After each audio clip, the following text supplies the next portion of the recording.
Dans cette vidéo, je vais vous présenter tous les composants que j'ai utilisés pour fabriquer ce drone FPV. Donc en fait, ça va être une série qui va se dérouler en 3 épisodes.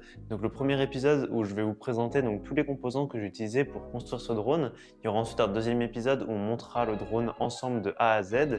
Et puis un troisième épisode où on fera la programmation sur Betaflight et on ira tester le drone en extérieur pour le premier vol. Et on commence tout de suite avec le premier épisode, la présentation des composants.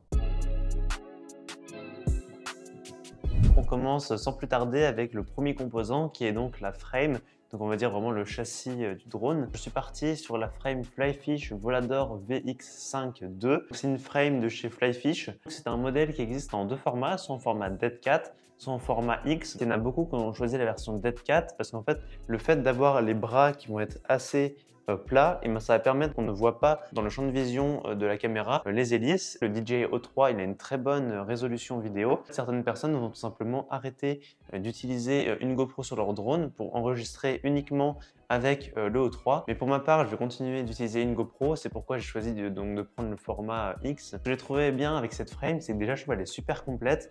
Quand on l'achète, il y a vraiment beaucoup de choses à l'intérieur. Déjà, il va avoir donc la frame complète. Tous les kits de visserie, en fait, ça va être dans des petits sachets qui vont être numérotés avec des numéros bien précis. Et puis il va également avoir différents accessoires comme les straps pour l'hippo ou d'autres petits accessoires très pratiques. Et il y a également un kit de TPU complet, donc qui permet vraiment d'avoir les TPU pour toutes les parties du drone, que ce soit donc sous les moteurs, devant sur la caméra comme ça, et aussi les supports à l'arrière pour venir fixer le GPS et l'antenne.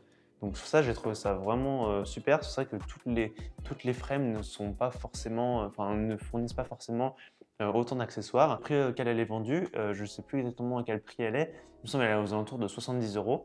Mais je trouve que c'est un prix qui est assez, on va dire, abordable et pour un kit qui est vraiment très complet. Il y a quand même un défaut, moi, que j'ai trouvé à cette frame, c'est en fait les sachets sont super bien numérotés, sauf qu'en fait le schéma qu'on a pour le construire, il est pas très clair et et en fait on peut aussi scanner un QR code, mais je trouve qu'il est pas très clair. J'ai préféré regarder une vidéo YouTube qui montrait comment on le fabriquait. On continue donc avec le deuxième composant et donc il va s'agir des moteurs. Donc au niveau des moteurs, je suis parti sur des Flyfish, donc comme pour la frame.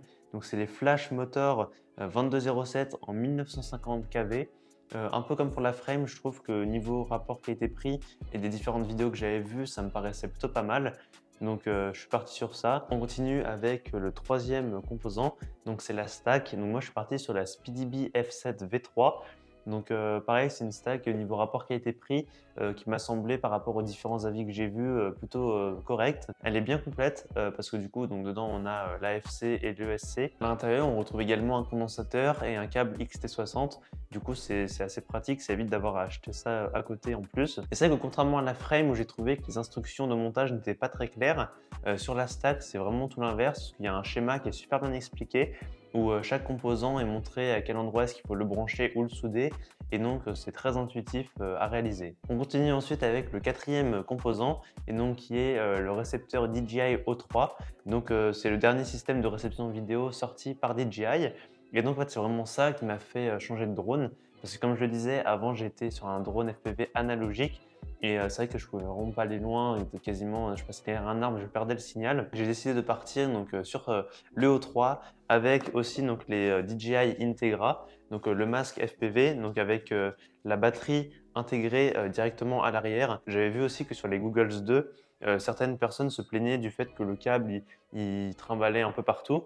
Et donc là, c'est vrai que le fait d'avoir la batterie qui reste attachée à l'arrière, c'est assez pratique et moi pour l'instant j'en suis assez satisfait. Mais en tout cas donc, je suis parti sur le DJI Auto. Cinquième composant, et donc ça va être la réception donc de la radiocommande, et donc je suis parti sur le TBS Crossfire Nano RX. C'est le système de réception TBS, donc Crossfire, et parce que donc j'utilisais déjà avant donc la TBS Tango 2.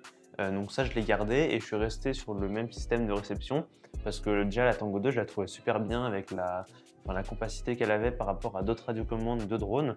Donc je suis parti sur le Crossfire. Donc là je vous ai présenté les principaux composants que j'ai utilisés donc, pour faire le drone, mais j'ai également mis un GPS à l'arrière pour pouvoir le programmer sur Betaflight et pouvoir programmer le RTH, donc le Return to Home. Après rapidement, si je vous parle aussi donc, des hélices, je suis parti sur les ETX S5. Là pour le coup Je sais qu'il y a différents pas, des listes, tout ça. Moi, je les ai prises parce que c'est là que j'avais déjà quand j'avais mon ancien drone, que j'ai continué de les utiliser. Elles n'étaient pas trop bruyantes, donc c'était assez agréable en vol. Et en autre accessoire que j'ai acheté donc, avec le drone, j'ai pris des filtres ND pour le O3. Donc c'est les filtres Freewell. C'est un kit de 4 filtres. Donc il y a un ND8, un ND16, un ND32 et un ND64. Donc le ND64, je pense que je ne vais pas m'en servir souvent, mais bon, il est là. Seulement là, j'ai mis le ND8, mais c'est vrai que limite plus que m'en servir pour permettre de faire rentrer moins de lumière, je vais limite plus utiliser comme une vitre de protection, parce que c'est vrai que quand on voit le prix auquel est vendu le DJI O3, vu qu'il est vendu à 250 €, c'est vrai que si jamais il y a un crash et qu'on casse la lentille, je pense qu'il faut changer tout le O3, alors que là au moins ça permet d'avoir une vitre de protection supplémentaire. Donc rapidement, si je vous montre aussi les différents accessoires que je vais utiliser donc, pour la construction du drone. Donc je vais avoir un fer à souder. Je l'ai pris, donc j'ai quasiment tout pris d'ailleurs, je ne vous ai pas précisé, sur le site Drone FPV Racer. Donc tous les composants, je les ai achetés là-bas, à part les DJI Integra et le DJI O3 que j'ai commandé chez Studio Sport. Sinon tout le reste, j'ai tout pris chez DFR. Et donc c'est le SQ01. Donc la marque c'est Secure, donc Secure SQ01. Et ce qui est pas mal en fait, c'est qu'on a un kit vraiment complet qui est assez pratique. Donc on a de l'étain. Moi personnellement, j'ai pas utilisé l'étain qui était fourni.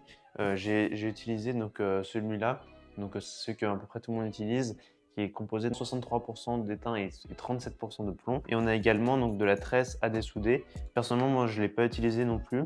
J'ai dû quand même changer quelques soudures, mais pour ça j'ai utilisé une pompe à dessouder. Au début, j'étais un peu sceptique, je me suis dit est-ce que ça marche vraiment, mais moi j'ai trouvé que ça marchait mieux que la tresse à dessouder, parce que j'ai pas réussi à l'utiliser personnellement, la tresse à dessouder. En tout cas voilà, c'est pour tout ce qui est la partie soudure. Et au niveau de la partie on va dire plus mécanique, j'ai pris également donc, un kit de tournevis de chez Flyfish, encore une fois. Et donc là il est vraiment pas mal parce qu'il est très complet. On va retrouver tous les tournevis nécessaires pour visser les différentes tailles de vis. Et il va également avoir donc, des petits ciseaux par exemple, pour dénuder les fils. Donc ça c'est super pratique, c'est vraiment indispensable si on n'a pas trop d'outillage chez soi. Et aussi oui, dernier accessoire que j'ai acheté et qui est assez pratique, j'ai vu la différence, c'est du flux donc, pour les soudures. Donc en fait tu viens appliquer ça avant de souder et ça permet en fait de faciliter la soudure. Et effectivement, j'ai essayé la différence entre souder sans et avec. Et c'est vrai que ça aide quand même pas mal. Donc ça, c'est un truc assez intéressant à avoir. Donc voilà, je vous ai présenté donc, tous les composants dont il y avait besoin pour fabriquer le drone.